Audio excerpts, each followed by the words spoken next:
안녕하세요. 저는 바로 어머니와 상간남 사이에서 나온 혼외자입니다. 한때는 작가를 꿈꾸기도 할 정도로 글을 능통하게 썼었는데 그간의 세월이 오래되기도 하고 막상 제 사연을 쓰려고 보니 어디서부터 써야 할지 모르겠네요.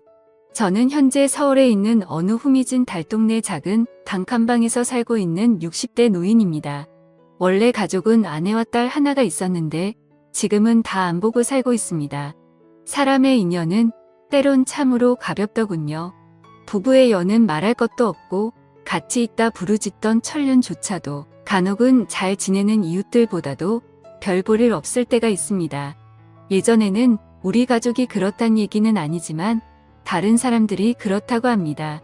누군가는 인생은 60부터라고 할 정도로 요새 60대는 육안으로 나이를 가늠하기 힘든 만큼 젊으신 분들이 많으십니다. 그런 분들이 저는 참 부럽습니다. 저는 40대에 충격적인 일을 겪고 이 회생 불가능한 고통을 받아서 그런지 60대이지만 80대 가까이 되어 보일 정도로 많이 늙었습니다.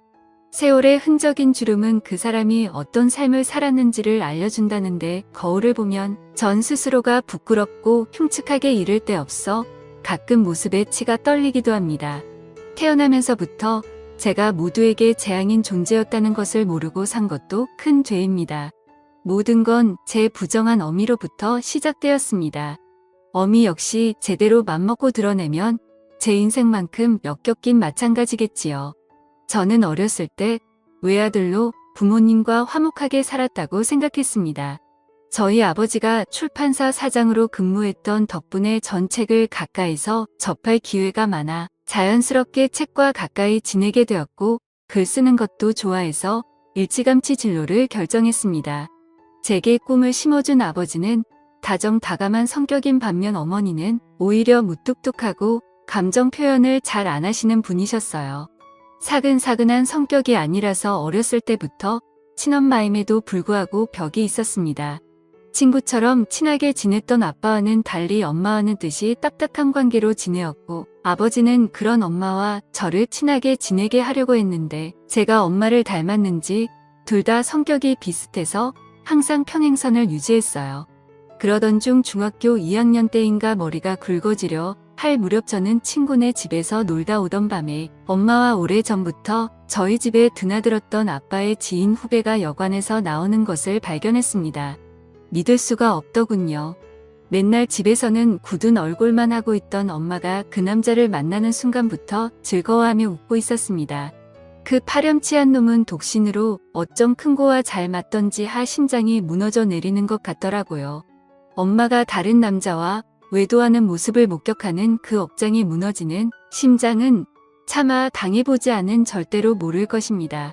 가끔 휴일날 엄마가 새빨간 거짓말로 아빠를 속이며 나가는 게 보였지만 제가 할 수 있는 일이라고는 없었습니다. 그렇지만 이러다 진짜 아빠가 상처받을까 싶어 하루는 용기를 내어 외할머니 일을 돕는다는 핑계를 대며 외출하는 엄마를 붙잡고 선 통사정을 해보았어요. 엄마 나가지 않으면 안 돼. 오늘 아빠랑 같이 외식하자. 아니면 어디 가까운 데라도 바람 쐬러 가자. 내가 외할머니한테는 엄마 못 간다고 연락할 테니까 같이 있자 우리.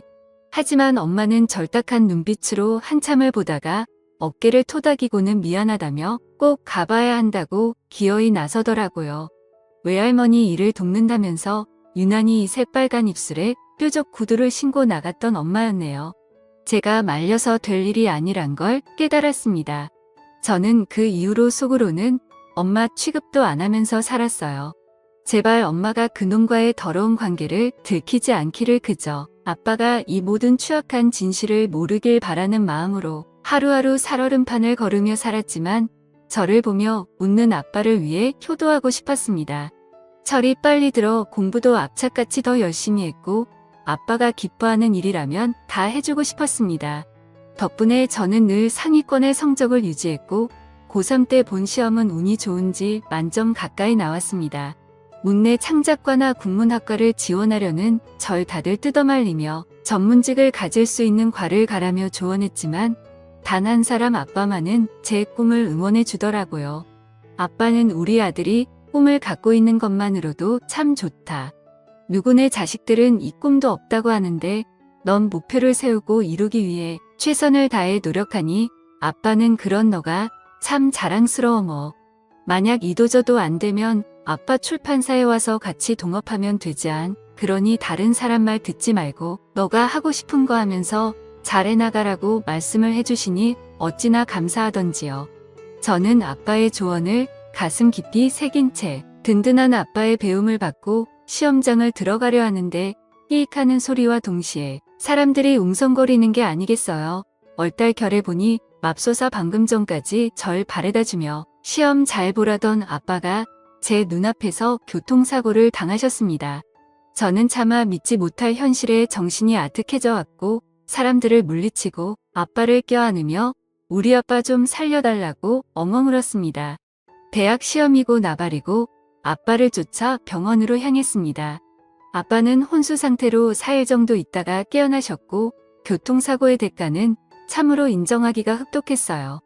차와 추돌할 때 다리를 잘못 다쳤는지 제 기능을 하기가 어렵다 하더라고요. 아빠는 절망하며 힘겨워했지만 애써 가족들에게 괜찮은 척하며 그 와중에도 제 포기해버린 대학 시험을 걱정하시며 진심으로 미안해하셨습니다. 저는 아빠의 손을 꼭 잡고 시험은 어차피 해마다 있으니 괜찮아요. 자신 없었는데 차라리 잘 됐죠 뭐. 1년 동안 공부 준비 더 열심히 해서 좋은 성적 거두면 되니까 아빠 몸이나 신경 쓰세요. 라고 어른스럽게 얘기해주니 아빠는 저를 붙잡고 미안함에 하염없이 우셨네요. 엄마는 그런 저의 부자를 뜬 모를 시선으로 음시만 하시더라고요. 대체 엄마란 여자는 무슨 생각을 하고 있는지 머릿속을 해부하고 싶을 정도였습니다. 아빠는 장애 판정을 받게 되었고 필체어 신세를 지게 되었습니다. 양심은 있었는지 엄마가 열심히 아빠의 재활훈련을 돕긴 했어도 두 다리로 몸을 지탱하긴 어려웠어요. 다만 저는 그날의 트라우마 때문인지 이상하게 해마다 대학 시험을 볼 때면 식은땀과 불안함이 절정적으로 너무나도 힘들게 했습니다. 시험 보는 내내 귓가에 브레이크를 밟는 기청청이 들려 그것 때문에 저는 3번의 시험을 모두 망쳐버렸습니다. 결국 저는 대학을 포기하게 되었어요. 군대를 다녀오니 어느새 전 20대 후반으로 접어들었고 변변한 직업 없이 글에만 올인하겠다며 글을 쓰니 어느 순간 30살까지 되어 이제는 집안에 손 벌리는 것이 치욕스러운 일이 되어버렸습니다. 죄책감에 이루 말할 수 없던 저는 결국 글 써서 밥 벌어먹겠다는 꿈을 접고 평범한 중소기업에 취직했습니다. 그리고 그곳에서 만난 동갑내기 직장 동료와 3년 연애 후 결혼을 하게 되었습니다. 아내는 늦은 나이 때문에 아이를 빨리 가지려고 노력했지만 번번이 습관성 유산을 하게 돼버려 결국 직장을 그만두고 아이를 기다렸습니다. 아내는 회사를 그만둔 지 5년 만에 임신이 되었고 10달 후 예쁜 딸을 보게 되었어요. 하지만 기쁨이 채 가시지도 전에 우리에게는 또 다른 비극이 찾아왔습니다. 우리 아버지께서 당시 높은 지대에 있는 단독주택에 살고 계셨는데 아빠는 혼자 휠체어를 끌고 나왔다가 비탈길의 속도를 이기지 못하고 사고가 일어나 60대 중후반 이른 나이에 저 세상으로 떠나고야 말았네요. 아빠의 며 앞에서 얼마나 울었는지 모릅니다. 하지만 엄마는 독하게도 사람 갈 때 되었으니 간 것뿐이라며 눈물 한 방울 흘리지 않은 채 묵묵하게 장례식을 진행했고 손님들을 맞았습니다. 속으론 아무리 딴 맘을 품고 있을 지언정 겉으론 아마 상중 찾아온 손님 생각해서라도 슬픈 척하는 성의 정도는 보였으면 좋았을 걸 온갖 정남이가 떨어지더군요. 심지어 처갓집에서도 엄마의 이런 태도에 대해 의아하게 생각했는데 이런 뒷말을 듣게 하는 것도 저는 너무나 짜증이 났습니다. 그러다가 상간남이 두꺼운 납작으로 조문객으로 찾아왔는데 우리 가정의 모든 비극이 저치로부터 시작된 것 같아 가만두고 싶지 않더군요. 나도 그놈도 멱살을 잡고 한바탕 하고 싶은 거 간신히 참고 버티고 있는데 또 둘이 나가대요. 얼마나 절절한지 그새를 못 참고 사람 시선을 피해 뒷구녕으로 만남을 가지는데 어떻게 사람으로서 배우자의 장례식에서까지 저럴 수가 있는지 엄마는 사람도 아니었습니다. 다 늙어서 무슨 추태인 건지 도저히 참을 수가 없더군요. 눈이 뒤집힌 저는 더러운 그것들을 끝내줄 요량으로 단단히만 뒤집고 뒤쫓아갔는데 태훈이에게 내가 사실 친아버지란 거 정말 평생 감추며 살 거야. 이젠 그 남자도 저 세상 갔으니 알아도 되지 않아? 순간 제 귀를 의심했습니다. 친아버지라며? 제 친아버지는 지금 장례식장에서 고인이 되신 분인데 제게 또 다른 친아버지가 있단 말입니까? 세상에 이게 무슨 소리던가요? 부들부들 몸이 떨려오는 제 귓가에 엄마의 음성이 이어 들렸습니다. 자기가 태훈이한테 친부라는 걸 밝히고 싶은 심정은 알겠지만 벌써 태훈이 나이 40인데 이제 와서 밝히면 뭐하겠어? 그냥 난 태훈이가 저 세상 간 그 사람이 자기 애비라고 알고 살았으면 좋겠어. 나한텐 악마 같은 짓을 했지만 그 사람이 태훈이한테 정을 많이 줬어야지. 물론 그 사람도 자기 자식이 아닌 걸 몰라서 잘해줬겠지만 라고 얘기를 했습니다. 분명 더러운 짓거리를 한 건 그들인데 제가 마치 불륜을 들킨 것 마냥 심장이 두근거리더라고요. 저는 예기치 못하게 그들의 공범이 되어 있었습니다. 사실 진짜 더러운 존재는 저였습니다. 저는 그들의 더러운 불륜의 씨앗이었고 제가 그토록 지켜주고 싶었던 아버지를 농락한 용서받지 못할 존재가 되었습니다. 털썩 자리에 주저앉는 소리가 들렸던지 깜짝 놀란 그들은 넋이 나가 있는 저를 발견했고 모든 충격적인 사실을 듣고 절 보고는 둘 다 어쩔 줄 몰라 했습니다.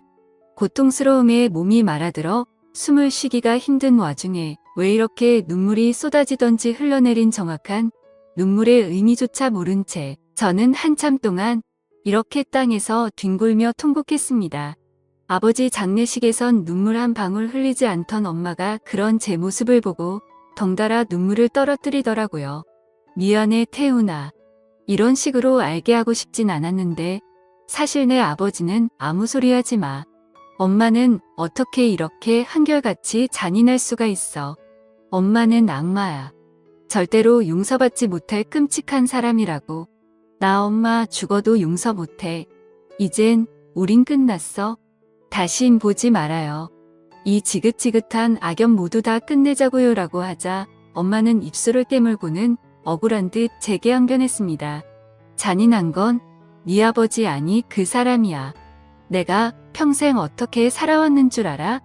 살면서 일이 잘못되면 모든 원망을 나한테 쏟으면서 내 피를 말린 사람이야 그 사람이. 이혼해달라고 해도 죽도록 안 해주고 차마 말하기도 버거운 심한 말들로 날 아프게 하고 옆에서 감시하고 의심하면서 내 인생을 지옥으로 만든 사람이라고. 사고 이후로 몸이 불편해지고 회사 판 돈으로 사기당하고 말아먹고 재산이며 뭐며 다 없애버린 후 뒷감당은 나한테 지우고 그래서 내가 지금 보험회까지 하면서 이 나이 되도록 네 애비 빚에 허덕이고 있는데 이 정도면 네 아빠가 나한테 충분히 벌주고 있는 거 아니니? 저는 모든 할 말을 잃고 그냥 뒤돌아섰습니다. 저 따위 말을 지금 변명이라고 하는 건가요? 저더러 이해하라고 하는 겁니까? 아버지 장례식에도 제 존재 자체가 불순하고 죄스러워 차마 들릴 수가 없었어요. 멀리서나마 아버지 가는 길을 지켜보고서 무릎을 꿇어 비록 자격 없는 저이지만 아버지에 대한 마지막 예를 마쳤습니다. 아니나 다를까 아빠 돌아가신 후 3개월 좀 넘어서 엄마는 상간남이랑 살림을 합쳤습니다. 웃긴 건 뻔뻔스럽게도 제가 나갈 적만 골라 제 아내와 손녀를 만나러 자주 들렀다 하는데 백화점에서 비싸게 파는 아기 옷들 어머니께서 사왔다며 아내가 무척이나 좋아했어요. 허나 탐탁치 않았던 전 아내의 손에서 그 옷들을 빼서 가위로 찢어버렸습니다.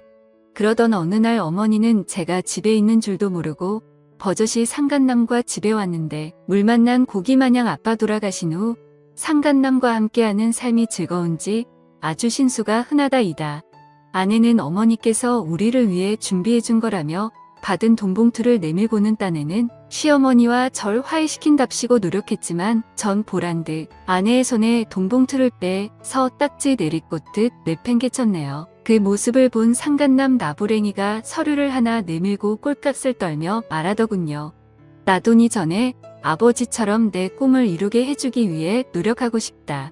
습작한 것들을 보니 그래도 꽤 재능이 있는 편 같은데 압이 노릇하는 게 아니라 너의 재능을 봐서 내가 책을 내주고 싶어라고 짓거리는데 책이고 뭐고 그냥 꺼지라고 했습니다. 아내에게는 모든 것을 다 털어놓고 저는 그들하고 의절을 하고자 했어요.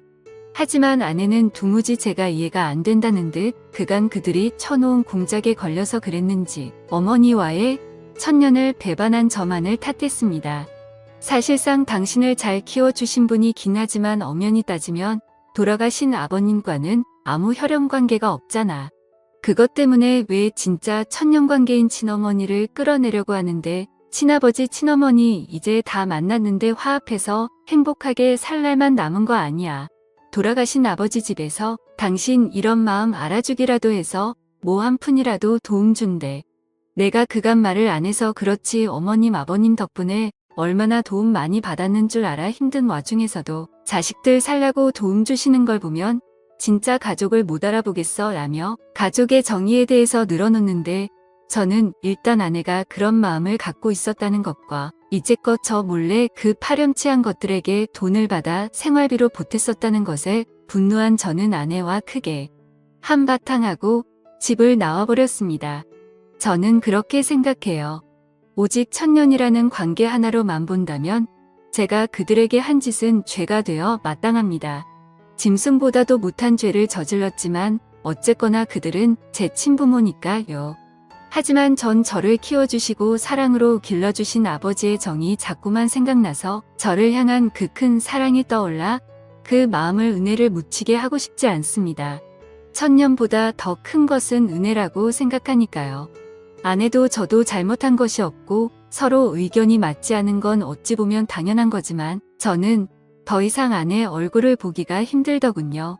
그리고 더 정확한 이유를 들자면 여자를 믿을 수 없다는 게 제 결론입니다.